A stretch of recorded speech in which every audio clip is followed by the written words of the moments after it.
आज राजस्थान के लिए उम्मीदों भरा दिन है। आज राजस्थान की सरकार बजट पेश करने जा रही है। राजस्थान में 7 महीने पहले सत्ता में आई बीजेपी की भजनलाल सरकार आज अपना पहला पूर्ण बजट पेश करने जा रही है। राजस्थान में इस बार इस बजट में युवाओं, महिलाओं, किसानों, कर्मचारियों समेत सभी वर्गों को बेसब्री से इंतजार है। सबसे ज्यादा युवाओं को इस बजट से इंतजार है। उन्हें नई सरकार से, डबल इंजन की सरकार से बड़ी बड़ी सौगातों की आस है। विधानसभा चुनाव में बीजेपी ने जिस प्रकार से वादे किए थे, उन वादों की आज अग्नि परीक्षा है और इसी पर चर्चा करेंगे। अब से कुछ देर बाद बजट पेश होगा, लेकिन बजट से पहले चर्चा करने के लिए मेरे साथ स्टूडियो में मौजूद है बीजेपी प्रवक्ता सचिन कुमार जैन जी, आपका बहुत बहुत स्वागत है। और साथ ही साथ राजेश कुमार कटारा जी, कांग्रेस प्रवक्ता, आपका भी बहुत बहुत स्वागत है। राजेश जी, डबल इंजन की सरकार राजस्थान में बन चुकी है। पहले विधानसभा चुनाव में बीजेपी को पूर्ण बहुमत मिला, सरकार बनी, नया प्रयोग किया गया हालांकि राजस्थान में। इसके बाद लोकसभा चुनाव आए, लोकसभा चुनाव में बात की गई, डबल इंजन की सरकार की बात की गई। जनता ने जनादेश भी दिया, हालांकि क्लीन स्वीप नहीं हुआ, 25 के 25 सीटें नहीं गई, लेकिन फिर भी केंद्र और राज्य दोनों में बीजेपी सत्ता में है। और अब जो वादे किए गए थे, चुनावी घोषणाएं थी, उन घोषणाओं को अमली जामा पहनाने का दिन है राजस्थान के लिए। क्या उम्मीद है राजस्थान की जनता को? राजेश जी। आशीष जी, नमस्कार। नमस्कार। सभी राजस्थान वासी जो 8.8 करोड़ की जो जनसंख्या है, उनको मैं बहुत बहुत बधाई देना चाहता हूं कि उनके लिए आज बहुत बड़ा दिन है। और बीजेपी से भी मैं ये कहना चाहता हूं, जो चुनावों से पहले जो घोषणाएं की इन्होंने, उन घोषणाओं पर खरे उतरने की कोशिश करें, जनता को ज़्यादा से ज़्यादा लाभ पहुंचाएं। जिस भरोसे से जनता ने इन पर एक विश्वास जताया है, उस भरोसे पर खरे उतरें। ऐसा ना हो कि अभी तक जो चल रहा है कहीं वो बजट में भी देखने को मिले, क्योंकि बजट बनाया किसी ने, देखा किसी ने और पढ़ेगा कोई और। तो वित्त मंत्री कहीं दूर दूर तक नजर नहीं आ रहे हैं। दूसरा, दिल्ली और जयपुर के जो चक्कर लग रहे हैं, इस बजट में राजस्थान की चीज़ों को ध्यान में रख करके बजट आए तो अच्छा रहेगा, ना कि रोज मंत्री कभी शिष्टाचार भेंट हो रही है दिल्ली में, कभी मुख्यमंत्री जी शिष्टाचार भेंट करने जा रहे हैं, कभी उप मुख्यमंत्री जी जा रहे हैं। भाई, शिष्टाचार भेंट तो होती रहेगी, इसमें कम से कम आप राजस्थान के लोगों को सुख सुविधाएं दें। और बजट में शिक्षा से जुड़ी, चिकित्सा से जुड़ी और कानून व्यवस्था जो चौपट हो रही है, अभी मैं देख रहा है छोटी सादरी में एक बच्ची का अपहरण कर लिया और उन लोगों ने इतना दबाव बनाया उन लोगों पर, उन्होंने, बेटी ने और बाप ने, दो ने आज सुसाइड कर लिया। एमएलएओं के खिलाफ लोग जुलूस निकाल रहे हैं। एक तरफ ये कह रहे हैं खनिज में साहब घपला हो रहा है और बाकी की खनिज में ये खुद कर रहे हैं इस तरह की बात। तो क्या है, जनता की भावनाओं पर खरे उतरें। डीजल पेट्रोल की जो इन्होंने बात करी थी कि पड़ोसी राज्यों के बराबर होगा, वो भी करें। और शिक्षा की नीति लाएं, और तबादलों में जिस तरह की ये कर रहे हैं कि नीति लाने वाले, नीति लाएं, अच्छी बात है। शिक्षा की नीति तो लाए थे, लेकिन आप लोग विरोध कर रहे थे। देखिए, उसको सही तरह से लाएं, सही तरह से असल जामा पहनाएं।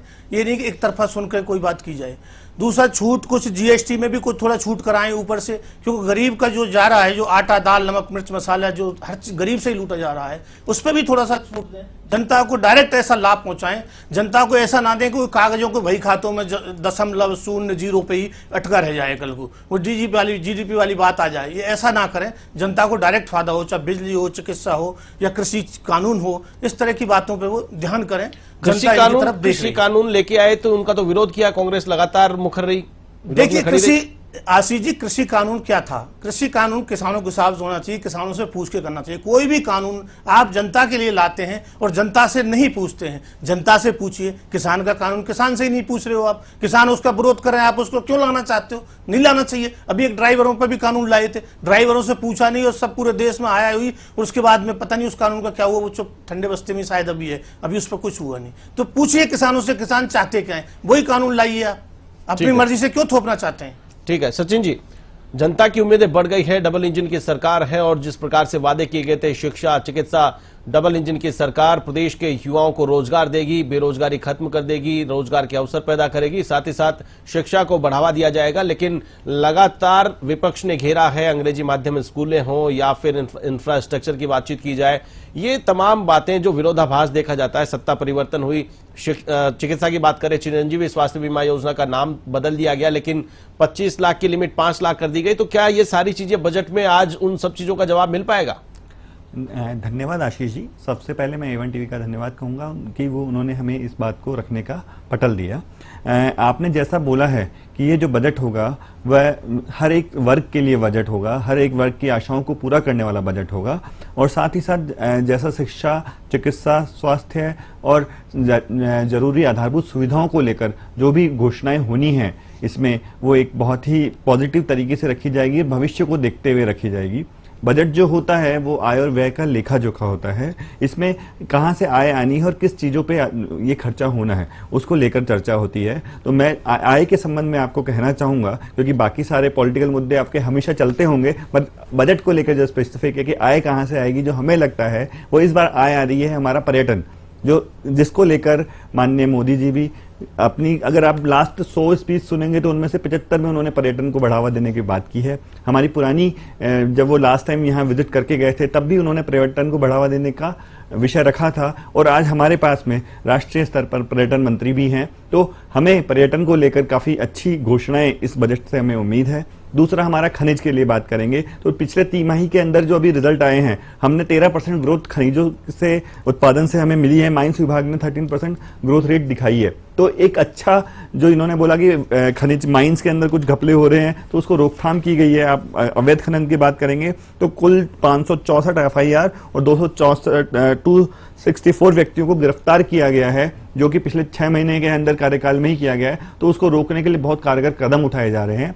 आपने बात की कि युवाओं के लिए क्या आएगा, तो ये हर युवा देश की शक्ति है जिसके ऊपर सभी सरकारें अभी निर्भर हैं, और हर एक व्यक्ति की सोच के साथ में युवाओं को आगे बढ़ाने के लिए हर एक सरकार प्रयत्नरत रहती है। तो अभी हमारा जो मानस है या हमारा बजट प्रतिवेदन है उसमें 70,000 नौकरियां हर साल हम कैसे दें उसको लेकर भी इस बजट में घोषणा होगी। और साथ ही साथ आपको अगर वर्तमान की स्थिति भी बता दें तो अगर 16,800 पदों पर नियुक्तियां की जा चुकी हैं, 11,428 पदों के लिए घोषणा हो चुकी है, 41,413 विभिन्न पदों का विज्ञापन जारी हो चुका है। इस तरह से कुल मिलाकर 75,145 पदों पर भर्ती की प्रक्रिया शुरू हो चुकी है। तो हमने लास्ट 6 महीने में 75,000 पदों के लिए कार्य करना शुरू कर दिया है। तो हम ये मानते हैं कि जो हमने कहा है वो हम करके दिखाएंगे और 70,000 हर साल नौकरियों की व्यवस्था करेंगे। आपने बात की मेडिक्लेम को लेकर कि हम जो हमारी जो योजना थी उसमें 25 लाख से हमने 5 लाख कर दिया। तो उसके लिए ये है कि कितने लोगों को इन्होंने ये सुविधा दी। 1500 करोड़ रुपया जो सरकार का गया उसका क्या हुआ? खाली एक व्यक्ति को 13 लाख रुपए का मुआवजा मिला, 3 व्यक्तियों को 3 लाख रुपए का मुआवजा मिला। तो क्या यही योजना है? तो आप योजना ऐसी लाएं जो धरातल पे हो, उसको करने की कोशिश करें। खाली घोषणाएं करना या खाली वादे करना हमारा काम नहीं है। माननीय मोदी जी का और माननीय भजनलाल जी का एक ही उद्देश्य है, अगर आपने 5 लाख का बीमा किया है तो क्या सब लोगों को 5-5 लाख रुपए का बेनिफिट दे पाएंगे आप? मैं आपसे ये कहना चाहूंगा कि जो वाजिब होगा वो मिलेगा, प्लस हम वो उसको क्यों बढ़ाएं? मतलब हम ये कहना चाहते हैं, ये हैं, आप खुद समझते हैं, मेडिक्लेम अगर इंश्योरेंस पॉलिसी अगर है तो मेडिक्लेम की लिमिट है, उस लिमिट तक जा सकता है। ये अच्छी बात है कि कोई 25 लाख तक नहीं पहुंचा, लेकिन अगर आपने 5 लाख का बीमा आपने कर दिया तो क्या 100% जितने लोग हैं सबको 5-5 लाख का बेनिफिट मिलेगा? मैं वही कहना चाह रहा हूं कि अगर अपन को 25 लाख के लिए प्रीमियम चुकाना पड़ रहा है, 1500 करोड़ रुपए का अतिरिक्त भार आ रहा है, तो वो बाहर क्यों लाया जाए? जब अगर एक साल के अंदर प्रीमियम 25 लाख का नहीं है सचिन जी। इसको अगर आप देखें, आप खुद भी जानकार हैं, अगर आप किसी बीमा कंपनी से जाके बीमा परचेज करते हैं तो 25 लाख का बीमा आपको कोई नहीं देने वाला 850 रुपए में। पहली बात, आपको 1 लाख का बीमा भी शायद नहीं मिलेगा और उसमें भी आपको लिमिटेशंस मिलेगी। तो अगर आपकी एज ग्रुप है तो आपको मना भी किया जा सकता है, रिजेक्ट भी किया जा सकता है। उस पॉलिसी में अगर आप 80 साल के हो, आपके पास जनाधार कार्ड है, आपने 850 रुपए आपने डाले और आप तो इंश्योर्ड हो गए, आपके पास में मल्टीपल डिजीज है, उसके बावजूद भी आप उसमें कवर है, तो वो चीजें, वो फीचर्स है, वो फीचर कंपेरेबल नहीं है। तो यहां अगर अपन इससे कंपैरिजन करें कि 25 लाख का कितने लोगों को बेनिफिट मिला, इट्स नॉट गुड। आपको ये कहना चाहिए, अगर 850 रुपए आप ले रहे हैं और फिर 5 लाख कर रहे हैं तो वो जा कह रहा है, वो सम इंश्योर्ड भी तो कम आपने किया, तो फिर प्रीमियम कम कर दो आप। बिल्कुल। अगर प्रीमियम की बात करते हैं तो बिल्कुल उसी पे आएंगे। तो साथ ही साथ आपकी अगर बात करें, हमने अन्नपूर्णा योजना में 8 रुपए को 8 रुपए रखा है, सरकार की भागीदारी को बढ़ाया है, 22 रुपए किया उसको। तो हम क्या है न चीजों को अंदर अभी सरकार का समावेश पूरा बना हुआ है। और साथ ही साथ ये टोटल बजट हमारा जो 20 लाख करोड़ के आसपास का होना है, वो बेसिकली आधारभूत संरचनाओं को लेकर होगा। कैसे हम विकास को आगे बढ़ा सके, कैसे उद्योग धंधों को आगे बढ़ा सके, कैसे हमारे स्टोरेज को आगे स्टोरेज यूनिट्स को यहाँ पे ला सके, भंडारण व्यवस्था सुचारू कर सके, ताकि हमारा गरीब को, किसान को, युवाओं को और नारी को एक ध्यान रखते हुए ये बजट होगा। आदिवासी क्षेत्र को लेते हुए भी कुछ योजनाएं इस बार सरकार के पटल पे आएगी, उसको इसके अलावा आपके मैं सब्जेक्ट से जुड़ी हुई बात करता हूं। प्रति व्यक्ति जो कर्ज की बात है, जो 2017-18 से बात कंपैरिजन कर ले तो 23-24 में ये कई गुना बढ़ चुका है। प्रति व्यक्ति जो कर्ज है वो बढ़ चुका है, तो इसको लेकर के जानकारी साझा करें। बिल्कुल, आपने जैसा बताया कि दुगुना हो गया है। जो कर्ज 2018 की सरकार के समय था और जो 2023 में हमें मिला है, वो लगभग दुगुना हो चुका है। तो उस कर्ज को कम करने के लिए हमें आय के स्रोत बढ़ाने पड़ेंगे। नो डाउट सबकी ये रहती है कि हाँ तक कर के अंदर कुछ छूट मिले, हर किसी को ये रहता है कि सब कैसे भी करके जनता को मॉनेटरी बेनिफिट ट्रांसफर हो। तो उसके लिए आधारभूत संरचनाओं का विकास के ऊपर ज्यादा जोर दिया जाएगा, ना कि ऐसे लोक लुभावन वादे किए जाएंगे। तो जो हमारी इनकम है, वो पर कैपिटा इनकम को बढ़ाने की कोशिश की जाएगी। उसके लिए पर्यटन को बढ़ावा देने की ओर मेरा पहला प्रश्न था। दूसरा, हमारा जो सोर्स है बेसिक, वो पेट्रोल डीजल के ऊपर जो हमें कर मिलता है उसको लेकर है। हमने पिछली बार भी घोषणा करी थी 2% सेस कम करने की वैट के ऊपर। तो उसकी वजह से पेट्रोल 7 रुपए तक और डीजल 6.5 रुपए तक सस्ता किया था। तो हमारे आय के स्रोतों को भी हमें तालमेल रखते हुए कार्य करना है। देखते हैं इस बजट में इस पे भी चर्चा होगी कि कैसे आय के स्रोतों को और बढ़ाया जाए, कैसे रेवेन्यू और जनरेट की जाए। बिल्कुल, आय के स्रोत अगर आप बढ़ाते हैं ये अच्छी बात है, लेकिन क्या आय के स्रोत बढ़ाने की दिशा में देखते हुए जनता को जो मिलने वाली सुविधाएं उन पर कैंची चलाएंगे? नहीं, सुविधाओं में मैंने आपसे यही कहा कि सुविधाएं बढ़नी है। आधारभूत सुविधाएं और संरचनाओं के ऊपर, विकास के ऊपर ध्यान रखते हुए सरकार का केंद्र है और केंद्र सरकार की नीतियों का यहाँ पे पालन किया जाएगा। हम सोलर ऊर्जा के क्षेत्र में अच्छा काम कर सकते हैं, उसके लिए कई सारे हमने MOUs अभी किए भी हैं। तो हमारा जो आय के स्रोत बढ़ाने का तरीका होगा वो स्वावलंबन बढ़ाकर, स्वरोजगार बढ़ाकर और नई नीतियां और योजनाएं लाकर उससे आय के स्रोत बढ़ाने की बात चल रही है। बिल्कुल राजेश जी, जिस प्रकार से अभी सचिन जी कह रहे थे कि हम आय के स्रोत बढ़ाएंगे और जो कर्जा है वो प्रति व्यक्ति कर्जा बढ़ गया है, डबल से भी ज्यादा ये कर्जा पहुंच गया है, तो क्या लगता है जो सरकार कदम उठा रही है, आय के स्रोत बढ़ाने की बात कर रही है, योजनाएं जिस प्रकार से जो उम्मीदें जनता को है, अब तक का जो समय गुजरा है, लगभग 6-7 महीने का समय गुजरा है, किस नजर से देखते हैं? और आज जिस प्रकार से जो बातें की जा रही है, महिलाओं को आरक्षण 50% कर दिया गया तृतीय श्रेणी शिक्षक भर्ती में, और आज हो सकता है कि महिला आरक्षण को लेकर भी कोई बड़ी घोषणा देखने को मिल सकती है। देखिए, अच्छी बात है, महिलाओं के लिए इन्होंने 50% आरक्षण कर दिया, परंतु उस नियत से किया हो, वो लागू हो, पास हो बजट लागू तो कर दिया, लेकिन विरोध में उतर गए। तृतीय श्रेणी शिक्षक भर्ती में 50% लागू किया भजनलाल सरकार ने, तो उसके बाद विरोध में उतर गए।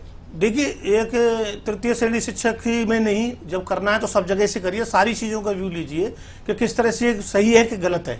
यानी एक परीक्षा में आप लेकर के आए, एक भर्ती में लेकर के आप बाई लूट लो, तो ये सही नहीं है। सारी चीजों पर, सारे बिंदुओं पर विचार करो। यानी कि बार बार आपको, जैसे GST इन्होंने लागू किया, कितनी बार उसमें संशोधन करना पड़ा इनको। तो इस तरह से कोई भी चीज की संशोधन करने की जरूरत ना पड़े, और पक्ष और विपक्ष से दोनों से सलाह लेकर के इस तरह का काम करिए। दूसरा, अन्नपूर्णा रसोई की अभी मेरे साथी बात कर रहे थे। अन्नपूर्णा रसोई में कांग्रेस शासन में सबको खाना 2 थाली लोग मिलती थी, अब इन्होंने सिर्फ सिंगल थाली कर दी है। एक थाली से अगर किसी का पेट भरता है ठीक है, वो भूखा रहे या कैसा रहे, दोबारा उसको दूसरी थाली नहीं दी जाएगी। कांग्रेस शासन में अनलिमिटेड थी, इन्होंने सिर्फ 100 थाली कर दी है, 100 थाली भी लेवलिंग। लेकिन बहुत सारे केंद्रों पे ऐसा हो रहा था, 22 रुपए सरकार देती थी, 8 रुपए की पर्ची कटाने से 22 रुपए आ रहा था। जो वहां पर कियोस्क चला रहा है, वहां पर उसने 100 पर्ची खुद ने काट दी, 8 रुपए खुद ने भर दिए वहां पे, और वहां पर 22 रुपए प्रति पर्ची उसने सरकार को चूना लगा दिया। तो अगर आप अनलिमिटेड करेंगे, एक आदमी अनलिमिटेड कैसे खा सकता है राजेश जी? अनलिमिटेड नहीं थी, 2 पर्चियां थी। आपने कहा नहीं, सिर्फ 2 पर्ची। अनलिमिटेड का मतलब थाली कितनी जा रही, मतलब कितने लोगों को खिलाओगे? ये सिर्फ 100 लोगों को खिलाएंगे। तो 100 अगर 125 लोग आगे क्या तो बीजेपी ने अभी उसका जो आपने क्वांटिटी थी, उस क्वांटिटी को बढ़ा दिया, लगभग 1.5 गुना कर दिया।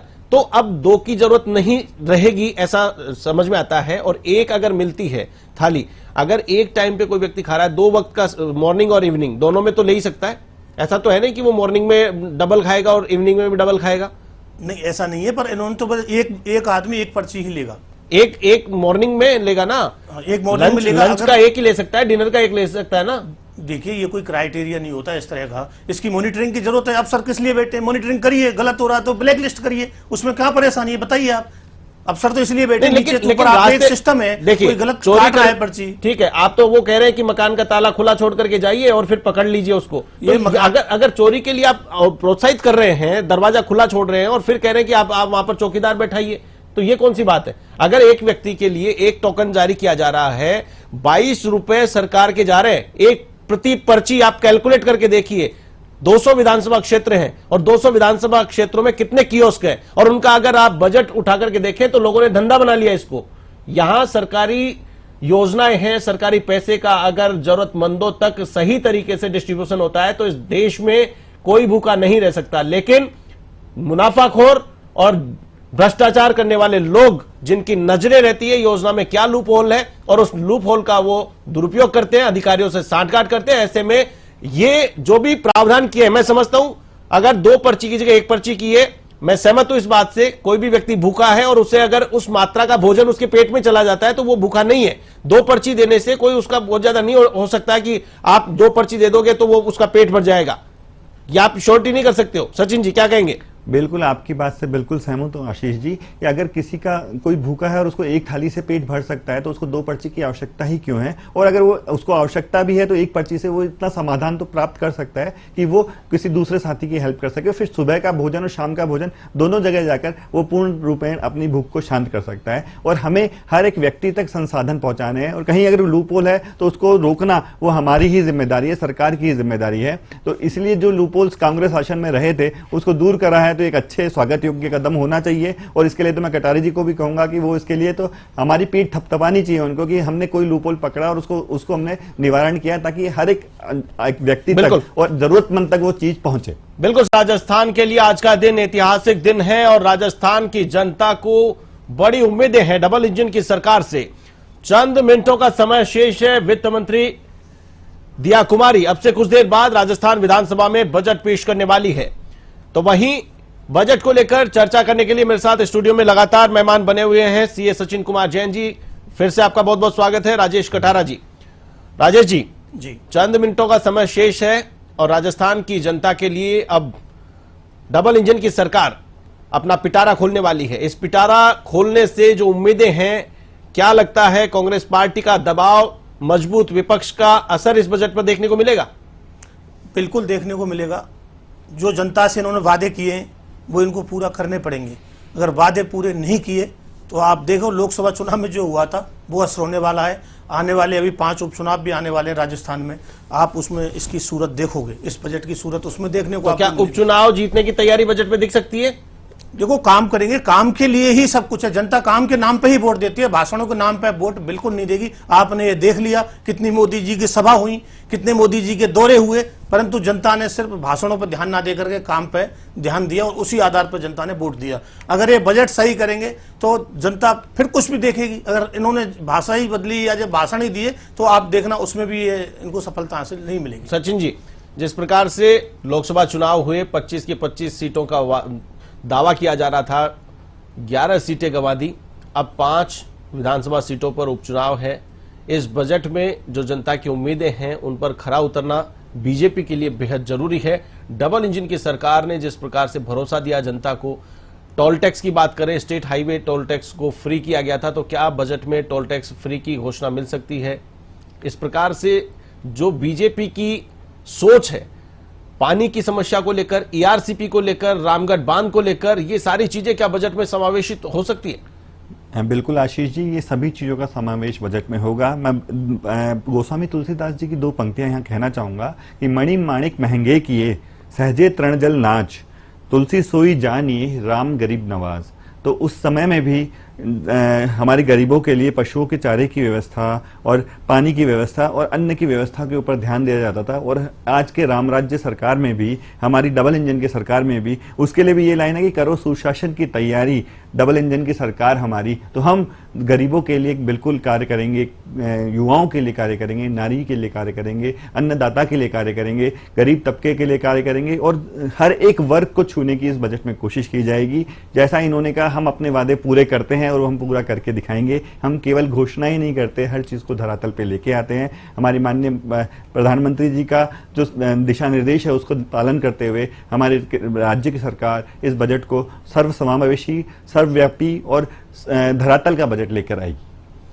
बिल्कुल, लेटेस्ट अपडेट आपको बता दें, मुख्यमंत्री भजनलाल शर्मा विधानसभा पहुंच चुके हैं, वित्त मंत्री दिया कुमारी विधानसभा पहुंच चुकी है और अब से कुछ मिनटों बाद राजस्थान का बजट आने वाला है। 16वीं विधानसभा का बजट, पूर्ण बजट भजनलाल सरकार की ओर से वित्त मंत्री दिया कुमारी पेश करेंगी।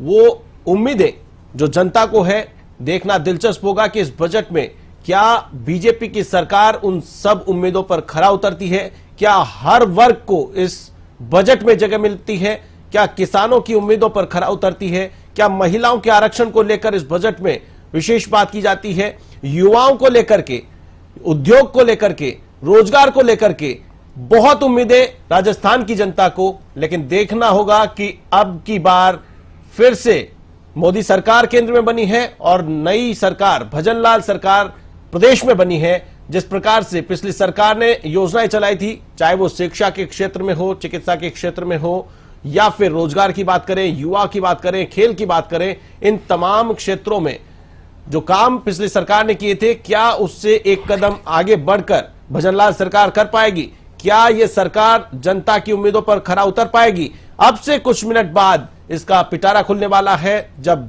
दिया कुमारी पेपरलेस बजट पेश करेगी राजस्थान विधानसभा में।